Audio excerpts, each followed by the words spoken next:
are the same. Life is one long glorious game with Jamie and the magic torch.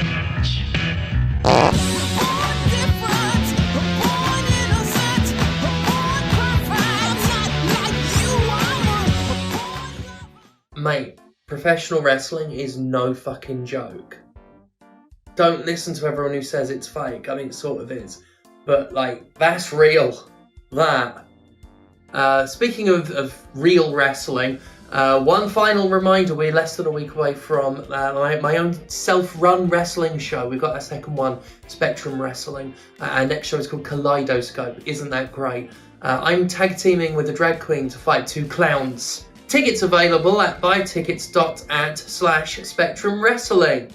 It's on November 19th. Speaking of clowns, we're going to be talking about an executive producer today. One of many red-nosed honkers in a circus of bullshitters. Red-nosed honkers. Anyway, it's not the topic I wanted to do. I had a really fun topic. I was going to introduce you all to Slovis, but that's going to have to wait. Really fun ideas, but the video game industry doesn't respect fun, doesn't want me to have fun, so we're going to be talking about this instead. It's about Doom Eternal, a soundtrack, an executive producer, a composer, and a whole mass of bitter bullshit.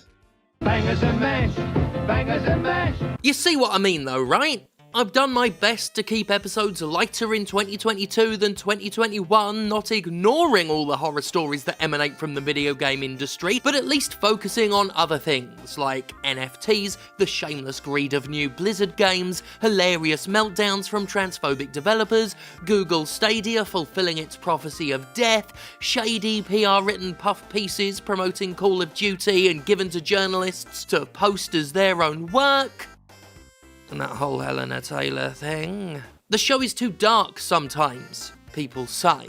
The topics have been depressing. The lack of escape from an increasingly horrible world too overwhelming. And you know, they ain't wrong. It is dark, depressing and overwhelming, and I try my best to bring levity.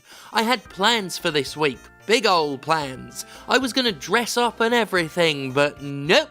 We can't have that, because you can try as hard as you want. If your job is to take an unvarnished look at problems in the game industry, you can only lighten your heart so long before something ghoulish drags it back into the void. My inbox, my Twitter replies, my Facebook page, all were swamped by endless links to a single story with an expectation of coverage. That kind of expectation is an obligation one can't shirk from, even if it is depressing. I can't blame the people who brought this to my attention again and again and again and again. No single one of them could know how much I was hearing about it, and it is my job to hear about it. So, here goes. Composer Mick Gordon, whose music is featured in a number of Bethesda titles, made a stunning statement earlier this week detailing his work on the soundtrack album for Doom Eternal. It's a response to what he calls false allegations from the game's executive producer Marty Stratton, following criticism of Eternal's OST, which was pilloried for its low quality. Marty lied about the circumstances surrounding the Doom Eternal soundtrack, alleges the composer, and used disinformation and innuendo to blame me entirely for its failure. It's further alleged that Mick Gordon was offered a six-figure settlement sum to keep quiet and take the blame, an offer that has been refused, as you might have guessed. Marty's blame came in the form of a Reddit post, now tagged with a quote-unquote potentially misleading warning. It does pretty much put the responsibility for the soundtrack on Gordon's shoulders, putting him at fault for delays and not delivering music on agreed-upon dates. His apparent unreliability led id Software to rely on their lead audio designer Chad for the soundtrack, with the differences between soundtrack album mixing and in-game mixing being cited as a reason for the OST's poor quality. It's a lengthy post that portrays Mick Gordon as very much the problem. This claim is now disputed heavily, with receipts that appear to favour Gordon's side of the story. Let's just say the community has already decided and told Marty to fuck himself. Right off the bat, or at least after a bunch of very well-advised clarifications, Gordon details how difficult it was to stick to an already tight schedule for a project that changed direction mid-development, was nowhere near complete, and required fully finished music to match gameplay 2 years before launch with hardly any gameplay provided. All this with poor communication,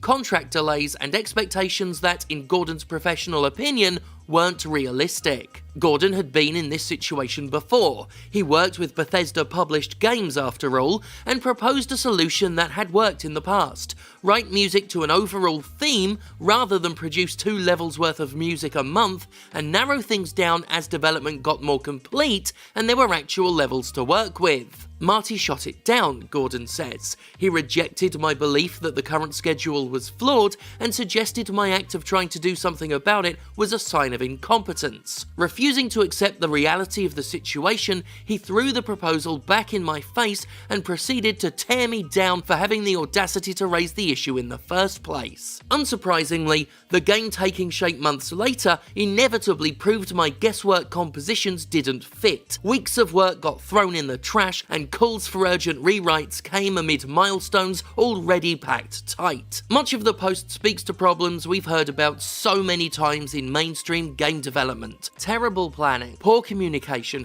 constant changes and blindsiding. Overall, it all goes back to what we know is one of the most damaging obstacles in all of game dev: lousy fucking management. Isn't that what it always comes down to?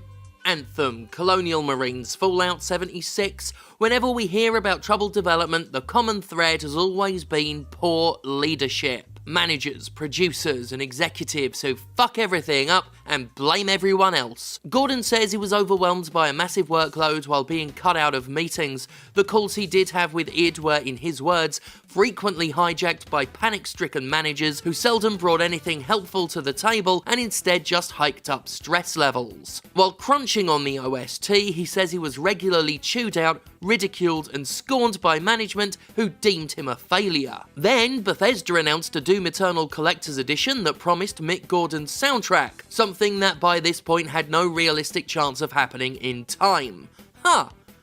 Selling a collector's edition under false pretenses. Doesn't Bethesda have prior on that count? The ever-increasing demands for work, coupled with ongoing crunch and lack of pay, had taken a significant toll on my family and me. I pushed back on the demand, telling them I couldn't continue to work without pay. But no, according to them, I was the one being difficult, the word they used was ball ache, and they urged in no uncertain terms to carefully consider the destination my protest would lead to. Gordon would eventually be paid, after 11 months of receiving no money. Oh, and he later learned that the soundtrack included work he hadn't been paid for, alleging they effectively paid for half of what they used after stockpiling demos, mock-ups, and ideas shared in good faith. id Software stands accused of still refusing to pay for all that it utilised. That's a lot of shit. But there's more. And more. And more. Bethesda got involved, but did little to undo the shit show. Marty continued to be a problem and started issuing threats. Music sent in by Chad had metadata contradicting Marty's Reddit claims of using him out of desperation. He'd been working on an alternate OST 6 months before Gordon's contract. Furthermore, it wasn't up to snuff. Poorly edited and full of issues making them impossible to work with. Marty would write all this off as a conflict of artist perspectives. And eventually Marty would just steamroll the whole thing, rely on Chad's work, and take the contracted 12 tracks from Gordon. The resulting OST is well known and well lambasted by now. Hearing the album for the first time, my heart sank, says Mick. Alongside my direct contributions were an additional 47 tracks made by poorly editing together bits and pieces taken from my in-game score. They exhibited the same thoughtless disregard for basic music fundamentals that plagued the preliminary edits id Software showed me a week earlier, but in some cases they'd actually been made worse. In the aftermath, there was more blame from Marty, more threats, more anger. After much back and forth, the producer would propose releasing a joint statement to address the OST's poor reception. We all know what happened next. A Reddit post by Marty alone, throwing Gordon under the bus. To say this upset the composer is to put it quite mildly. Later, they try to pay him that six-figure sum as hush money in exchange for him taking the blame. That's just incredible.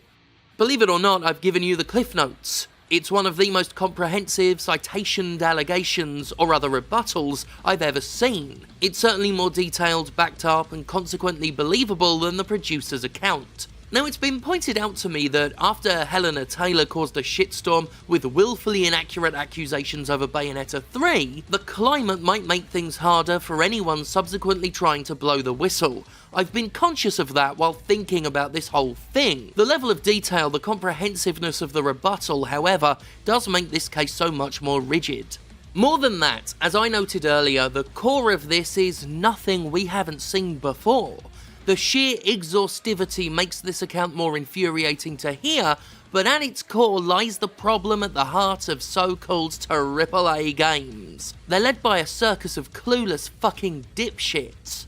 We've heard in the past id Software has a crunch problem, something I've argued many times is an abject failure of management. And we've seen the rest of it across the whole business. The unrealistic expectations, the abuse, the impact of leaders with no creative understanding, and refuse a shred of accountability after they fuck it all up themselves. The term used at Bethesda to describe Todd Howard puts it best. These people are seagulls.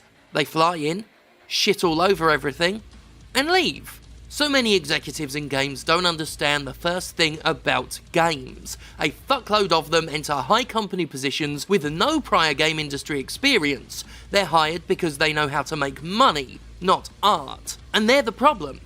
Blinkered sufferers of compulsive quadriplepitalism concerned only with meeting the unreasonable deadlines they've promised to shareholders with no plans in place to actually fulfill the objective. Profit at a human cost. That's their trade. It's this attitude that fills games with predatory monetization, crunches devs to hell, and creates fertile grounds for the exploitation and abuse we've heard so much about these last few years. Said it before, I'll say it again. Investigate every video game company.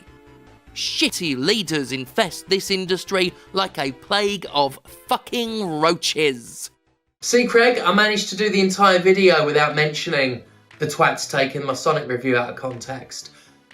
Shit's rolling in it. Hello, goodbye everyone, the video's over, basically. I do hope you, enjoyed is not the right word, I suppose, but I hope you felt something, felt feelings and had them, and then can go away and process them. Don't tell them to me, I don't care. I'll certainly pretend to care, though, about your thoughts and feelings if you come along to Kaleidoscope this Saturday, November 19th in Sheffield. You can get tickets at buytickets.at/spectrumwrestling. I forgot to do that bit in the intro. We're going to have to edit. I'm going to have to do something now, Justin, and put it in then. Tickets available at buytickets.at/spectrumwrestling. It's on November 19th. Only include that bit, the bit about the date, if I didn't say that at the beginning. Otherwise, just use that bit. And then also don't include that bit that I was filming in between doing the intro and the outro where I got my tits out. Other than that, all that remains to be said is thank God for me, and I will see you next time. I'm gonna get my tits out again.